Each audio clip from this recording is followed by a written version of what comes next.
પપ્પા કેમ ના આયા? હજુ પપ્પા કેમ?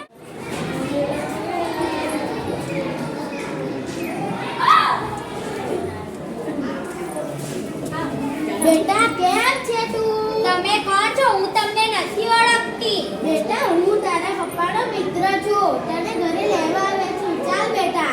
પણ અંકલ મને તો રોજ મારા પપ્પા જ લેવા આવે છે. હું તમારી જોડે નહીં આવું. બેટા તારા પપ્પાનો ઓફિસમાં કામ આવી ગયું છે એટલે તેમણે મને મોકલ્યા છે. ચાલ હું તને તારા ઘરે મૂકી દઉં. સારું ચાલો. ઉન્નતિ હજુ સુધી અહીંયા કેમ ઊભી છે? અને આ કોણ છે? મારા પપ્પાના મિત્ર છે. મને લેવા આવ્યા છે એટલે એમની સાથે જઉં છું. પણ તું આમને ઓળખે છે? ના હું આને નથી ઓળખતી.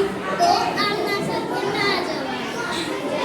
તારું કામ કર. હું ઉન્નતિને તેના ઘરે મૂકી દઈશ. સારું અંકલ કોઈ વાંધો નહીં. પણ પહેલા તમે ઉન્નતિના ઘરનો સિક્રેટ પાસવર્ડ બોલો. Secret password? હા, જો તમને ઉન્નતિના પપ્પાએ મોકલ્યા છે તો સિક્રેટ પાસવર્ડ પણ આપ્યો જ હશે. લાગે છે આ છોકરાને ખબર પડી ગઈ કે હું પેલી છોકરીને કિડનેપ કરવા આવ્યો છું એટલે મારે અહીંયાથી ભાગવું પડશે. સારું ચલો.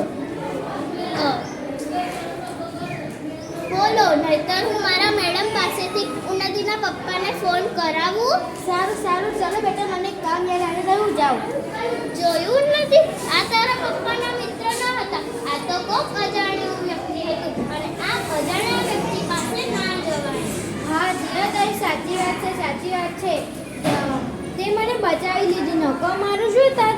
પણ આ સિક્રેટ પાસવર્ડ શું છે? સિક્રેટ પાસવર્ડ એટલે જો મમ્મી કે પપ્પાએ કોઈ બીજા વ્યક્તિને આપણી સ્કૂલેથી લેવા મોકલે તો એમને એક એવો શબ્દ જણાવે કે આપણાને ખબર હોય અને તો જ તે વ્યક્તિ સાચો અને તો જ તેની સાથે જવાનું.